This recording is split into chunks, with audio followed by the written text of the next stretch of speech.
یہ دیکھیے ایک جو مسئلہ ہم نے اس سے پہلے بیان کیا تھا کہ مولا کا اور ائمہ معصومین کا حالت احتضار میں آنا، یہ تھوڑا سا ایک علمی مسئلہ بھی ہے. اسی اعتبار سے ملک الموت کی بھی بات ہوئی تھی کہ جس طریقے سے جب ائمہ معصومین کے متعلق یہ بات ہوتی کہ بیک وقت ہو سکتا ہے کہ ایک وقت کے اندر کتنی ہی جگہوں کے اوپر مومنین کی شہادتیں اور ہلاکتیں ہوتی ہیں، تو مولا اور ائمہ معصومین اگر ہر ان جگہوں کے اوپر خود تشریف لے کر جاتے ہیں تو کیا یہ عقلاً ممکن ہے کہ ایک وقت میں اتنی جگہوں پر انسان اپنے اسی جسم کے ساتھ جائے؟ یعنی ایک جو جملہ تسامحاً کہہ دیا جاتا ہے کہ ائمہ معصومین، یعنی جو ایک علمی بحث بھی ہے، کیا پروردگار عالم کی طرح ہر جگہ پر حاضر و ناظر ہے؟ ہاں البتہ اتنا بتا دوں کہ حاضر و ناظر کی جو ٹرم ہے نا، دیکھیے یہ اصل میں یہ دو چیزوں کو آپس میں ملا دینا ہے. ناظر کی بحث بالکل ایک الگ بحث ہے اور حاضر ہونا ہر جگہ کے اوپر یہ بالکل ایک الگ بحث ہے. حاضر الگ چیز ہے، ناظر الگ چیز ہے. ناظر پہ تو ہم گفتگو نہیں کر رہے، لیکن حاضر کے اوپر گفتگو ہم تھوڑا سا ایک علمی ایک نقطہ آپ کے سامنے بیان کرنا ہے، اور یہ یقیناً آپ کا ایک کانسیپٹ کلیئر بھی کرے گا. بعض اوقات دماغوں میں سوال ابھرتے ہیں. دیکھیے حاضر ہونے کے معنی یہ ہیں کہ آنے واحد میں، ایک وقت میں اپنے ائمہ معصومین کے اپنے جسم اصلی کے ساتھ کئی مقامات کے اوپر حاضر ہو سکتے ہیں. مثلا پیغمبر اسلام کی چلے مثال لے لیں ابھی کہ پیغمبر اسلام ایک ہی وقت میں مکے میں بھی ہوں، اسی وقت میں مدینے میں بھی ہوں، اسی وقت میں مثلا کراچی میں بھی ہوں جب ہم ان کو یاد کر رہے ہیں، اسی وقت میں وہ عرش پہ بھی ہوں، اسی ایک جسم اصلی کے ساتھ. اسی ایک جسم اصلی کے ساتھ کیا پیغمبر اسلام یا ائمہ معصومین علیہم السلام کیا اللہم صلی علی محمد. تو یہ بات یاد رکھ لیجئے کہ علماء کا کہنا یہ ہے، جو کیونکہ ایک بحث ہے تو اس وجہ سے میں نے سوچا کہ آپ کی خدمت میں 5-7 منٹ میں اس کو پیش کر دیا جائے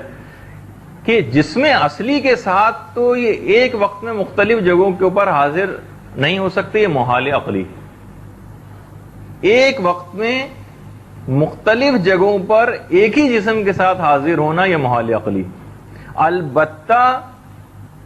اپنے جسم مثالی کے ساتھ یہ مختلف جگہوں پر حاضر ہو سکتے ہیں. دیکھیے ایک ہے کہ ائمہ کا ایک وقت میں مثلا 12,000 عالموں کا سیر کر کے واپس آ جانا، یہ تو بالکل ممکن ہے. اس کو تو سرعت سیر کہا جاتا ہے، یعنی بہت تیز رفتاری کے ساتھ. جیسے پیغمبر اسلام گئے تھے معراج کے سفر پر،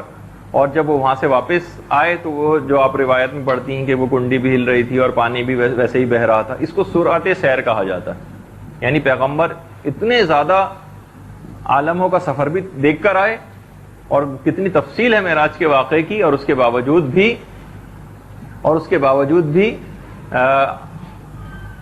کنڈی ہل رہی تھی اور پانی ویسے ہی بہ رہا تھا اتنے کم وقت کے اندر. اچھا اسی طریقے سے جو پیغمبر کی وہ حدیث ہے کہ جو پیغمبر اسلام نے جو ارشاد فرمایا ہے کہ خدا نے زمین میں کچھ فرشتے مقرر کیے ہیں جو زمین پر سیر کرتے پھرتے ہیں، اور جو لوگ مجھ پر سلام کرتے ہیں وہ سلام مجھ تک پہنچاتے ہیں. یا وہ وسائل الشیعہ کی وہ روایت جس سے یہ بات اور زیادہ کلیئر ہو جاتی ہے کہ جو دنیا کے مفہوم ہے روایت کا کہ جو دنیا کے مختلف علاقوں سے لوگ مجھ کو سلام کرتے ہیں وہ مجھ کو پہنچایا جاتا ہے، اور جو میری قبر کے نزدیک آ کر مجھ کو سلام کرتا ہے اس کو میں براہ راست سن لیتا ہوں. تو اس سے بھی یہ بات پتہ چلی کہ پیغمبر اسلام ایک وقت میں اپنے جسم اصلی کے ساتھ متعدد جگہوں پر حاضر نہیں ہوتے ہیں کیونکہ یہ محال عقلی ہے. البتہ جسم مثالی کے ساتھ حاضر ہو سکتے ہیں. یا وہ جو دعائے ندبہ کے اندر آپ پڑھتی ہیں فَبَلَّغَهُ مِنَّا تَحِيَّةً وَسَلَامًا، کہ اے پروردگار میرا سلام ان تک پہنچا دے، میرا تحیہ و سلام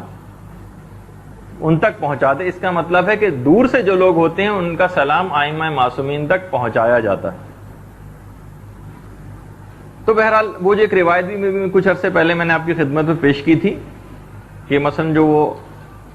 مولا نے جو 40 جگہوں پر افطار کیا تھا، اور پھر جبریل نے خدا کی طرف سے یعنی آ کے کہا تھا کہ انہوں نے عرش پر افطار کیا اور کھانا ہمارے ساتھ تناول فرمایا ہے، تو اس کے متعلق ہوئی ناصر الملت علی اللہ مقامہ، جو ایک بڑے مجتہد تھے ہندوستان کے، ان سے بھی یہی سوال پوچھا گیا کہ کیا کوئی ذاکر یہ والی روایت پڑھ سکتا ہے کہ مولا ایک وقت میں مختلف جگہوں کے اوپر اس انداز سے گئے ہوں اپنے اس جسم کے ساتھ؟ تو وہاں سے یہی جواب آیا تھا کہ یہ تو محال عقلی ہے۔ اول تو انہوں نے کہا کہ کسی معتبر کتاب کے اندر میری نگاہ سے روایت نہیں گزری، صرف محدث نعمت اللہ جزائری نے اپنی کتاب انوار نعمانیہ میں اس کو اجمالاً اس کا تذکرہ کیا ہے۔ تو محال عقلی ہے جسم اصلی کے ساتھ ہونا، البتہ مولا اپنے جسم مثالی کے ساتھ مختلف جگہوں پہ آنے واحد میں حاضر ہو سکتے ہیں اور اس کے اندر کوئی منافات نہیں۔ تو بہرحال یہ بھی اس روایت کا تھوڑا سا ایک تجزیہ و تحلیل ہو گیا جو ہم نے اس سے پہلے جو ہے پیش کی تھی۔ اب یہ جو بحث ہے حالت احتضار میں مولا کی آمد کی،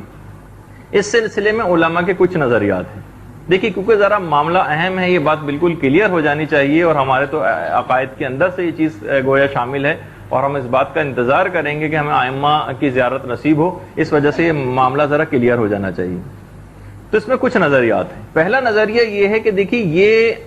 محال عقلی ہے کہ جسم اصلی کے ساتھ، بالکل اوریجنل جسم، یہ جو آپ کا اپنا جیسا جسم ہے، آنے واحد میں ایک وقت میں اسی جسم کے ساتھ مختلف جگہوں کے اوپر حاضر ہونا۔ اور البتہ اس کی علماء نے کہا ہے کہ پہلا گروہ علماء ہے کہ جو اس میں کہتا ہے کہ اس چیز کی تعویل کی جائے گی۔ اس گروہ کے اندر مثلا شیخ مفید شامل ہیں، اور ان کے شاگرد رشید سید مرتضی علم الہدیٰ بھی شامل ہیں۔ وہ یہ فرماتے ہیں کہ یہ جو مرنے والا جو ان کو دیکھتا ہے، اس سے مراد نتیجہ محبت و عداوت ہے، یعنی جو مرنے والا ہے وہ ان سے اگر محبت کرے گا تو ان کا اس محبت کا نتیجہ دیکھے گا، یہ مراد ہے ان کو دیکھنے سے مراد۔ اور جو ان کو نہ ماننے والا ہے یا ان کا مخالف ہے، وہ اپنے بغض و عداوت کا نتیجہ دیکھے گا، نہ کہ ظاہری آنکھوں سے ان کے اجسام مبارکہ کا مشاہدہ کرنا۔ اور وہ اس بات کی دلیل میں قرآن کی وہ آیت بھی پیش کرتے ہیں کہ وَمَن يَعْمَلْ مِثْقَالَ ذَرَّةٍ خَيْرًا يَرَهُ وَمَن يَعْمَلْ مِثْقَالَ ذَرَّةٍ شَرًّا يَرَهُ۔ وہ کہتے ہیں یہاں بھی خیر و شر کو دیکھے جانے سے مراد کہ قیامت کے دن جس شخص نے ذرہ برابر بھی نیکی کی ہے وہ اس کو دیکھے گا، اور ذرہ برابر بھی اس نے شر کیا ہے تو اس کو دیکھے گا۔ تو فرماتے ہیں کہ دیکھے جانے سے مراد اس چیز کا چشم حقیقت سے نظارہ کرنا مراد ہے۔ تو یہاں خیر و شر سے مراد اس عمل، اپنے اعمال کا نتیجہ دیکھنا مراد ہے۔ تو اسی اعتبار سے جو پہلا گروپ ہوا علماء کا، جس میں شیخ مفید و سید مرتضی شامل ہیں، وہ فرماتے ہیں کہ اس سے مراد یہ۔ دوسرا گروہ ہے علماء یہ کہتا ہے کہ ان کو دیکھے جانے سے مراد یہ ہے کہ یہ ان کے اجساد مثالیہ، یعنی ان کے جو جسم مثالی ہیں، ان کو وہ اپنی آنکھوں سے دیکھے گا۔ جس اعتبار سے یہ جو کہی جاتی ہے بات، یہ جو ہم جب عالم برزخ کی تفصیلات کے اندر پہنچیں گے تو اس میں عالم برزخ میں جو عذاب بھگتنا ہوں گے یا مثلا جو نعمتوں سے استفادہ ہوگا، تو یہ کس جسم کے ساتھ ہوگا، اس وقت یہ بات تفصیل کے ساتھ آئے گی کہ وہ جسم مثالی ہوگا، وہ اوریجنل جسم نہیں ہوگا ہمارا، وہ تو قیامت کے دن اٹھایا جائے گا۔ تو یہ جو روحیں جو منعم اور معذب رہتی ہیں، ان کے اوپر عذاب جو ہوتا ہے یا جو نعمت خداوندی یہ پاتی ہیں، یہ جسم مثالی کے اندر ہوتی ہیں۔ اس نظریے کو کہ ائمہ معصومین جسم مثالی کے ذریعے یا مولا کائنات جسم مثالی کے ذریعے آنے واحد میں مختلف مرنے والوں کے پاس پہنچتے ہیں، یہ اس نظریے کو علامہ مجلسی نے اختیار کیا ہے، اور آیت اللہ عبداللہ شبر نے مصابیح الانوار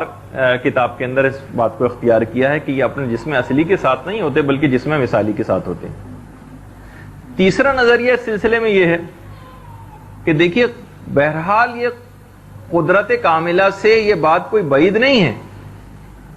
کہ یہ تمام بزرگوار ہستیاں کسی ایک خاص مرکز کے اوپر موجود ہوں،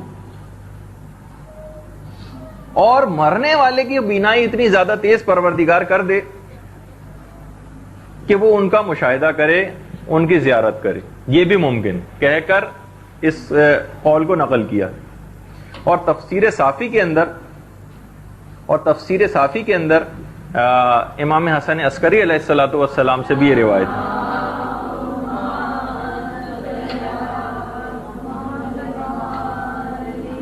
کہ مرنے والے سے ملک الموت کہے گا کہ دیکھو، جو میں نے ایک دفعہ شاید اس سے پہلے بھی روایت پیش کی تھی، کہے گا دیکھو. جب وہ نظر اٹھا کر دیکھے گا تو روایت کا جملہ ہے یرا محمدا و علیا والطیبین،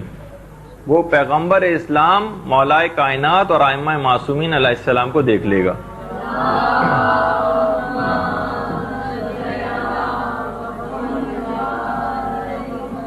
اچھا،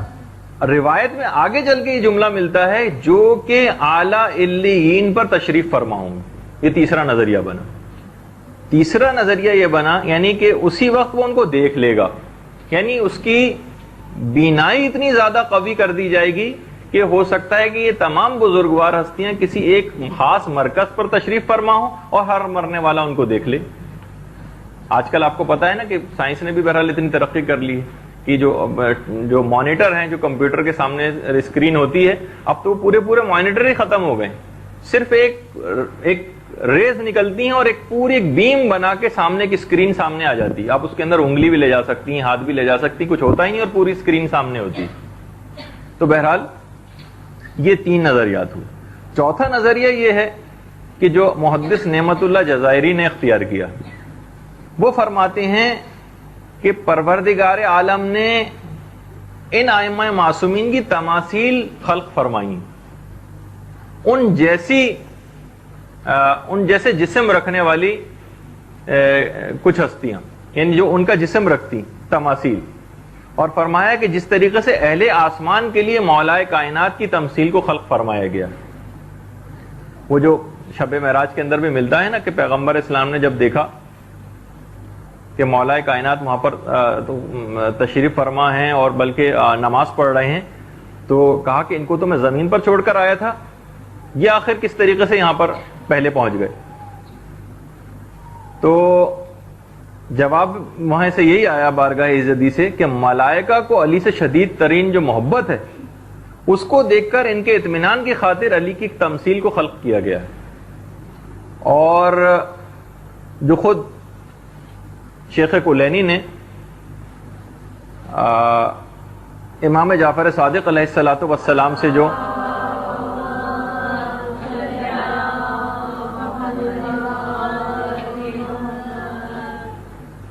حدیث اس سلسلے میں نقل کی ہے کہ وہ اے مرنے والے تو اپنی آنکھیں کھول، جو اس کی تشریح کی گئی، جو نہیں آپ نے جس سے پہلے سنا تھا کہ اپنی آنکھیں کھولو، جب وہ تو آنکھیں کھولنے سے بھی اس میں مراد یہ ہے کہ جب وہ اس کو دیکھے گا تو یہی ہے کہ یہ تماثیل ان کی مشاہدہ کرے گا. تمثیل تو آپ سمجھ رہی ہیں نا، جیسے سمجھیں کہ ایک فوٹو اسٹیٹ کاپی ان معنوں میں. تو اگر مرنے والا کامل الایمان ہے، یہ علماء کا نظریہ ہے، اگر مرنے والا کامل الایمان ہے اور اس دنیا سے گیا ہے تو بہت زیادہ امکان اس بات کا ہے کہ یہ ہستیاں بنفس نفیس بھی اس کے پاس آئیں گی. اور اگر مرنے والا کامل الایمان نہیں ہے تو پھر ان تماثیل کو ان کے سامنے پیش کیا جائے گا جو ان کے بالکل مشابہ، جس طریقے سے شب معراج مولا کی کا جو وہ تماثیل کو دیکھا گیا تھا. اچھا، آخری نظریہ محتاط علماء کرام کا ہے. اب ان بہت سارے آپ نے نظریات سنے نا، ان کے اندر بہرحال علامہ مجلسی بھی شامل. فرماتے ہیں کہ احوط و اولا یہ ہے کہ ایسے متشابہات کے اوپر اجمالاً ایمان ضرور رکھا جائے، لیکن اس کی خصوصیات و تفاصیل میں بحث نہ کی جائے، اور اس بات کے علم کو ائمہ معصومین کی طرف لوٹایا جائے کہ ہمیں نہیں پتا کہ ہمیں وہ کس طرح سے دکھائی دیں گے، جس میں مثال یہ ہوگا کہ تماثیل ہم دیکھیں گے کہ براہ راست وہ آئیں گے کہ نہیں آئیں گے. اس بحث کے اندر آپ پڑھیں ہی نہیں، اور اس علم کو بہرحال کسی بھی صورت میں ان کی زیارت ضرور ہوگی، چاہے کوئی بھی بات ہو، کیونکہ مختلف روایات میں الگ الگ بات کہی گئی. تو سب سے اچھا اور محتاط نظریہ یہی ہے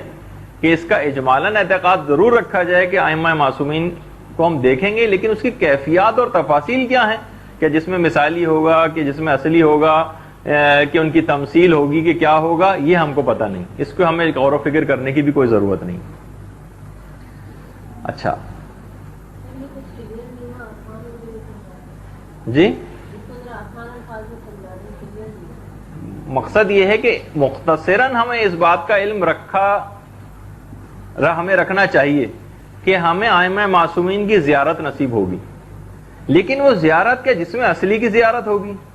یا جس میں مثالی کی زیارت ہوگی، یا ان کی کسی تمثیل کی زیارت ہوگی، یہ اس کا اعتقاد رکھنا ہم پر واجب نہیں ہے، نہ اس میں غور و فکر کرنے کی کوئی زیادہ ضرورت ہے. بس یہ اعتقاد رکھیں کہ ہاں ان کی زیارت ہوگی، کس طرح سے ہوگی، کیا ہوگی، اس کی تفصیل میں ہم کو جاننے کی ضرورت نہیں. یہ محتاط نظریہ ہے اور اسی کو احوط و اولیٰ کہہ کے علامہ مجلسی نے ذکر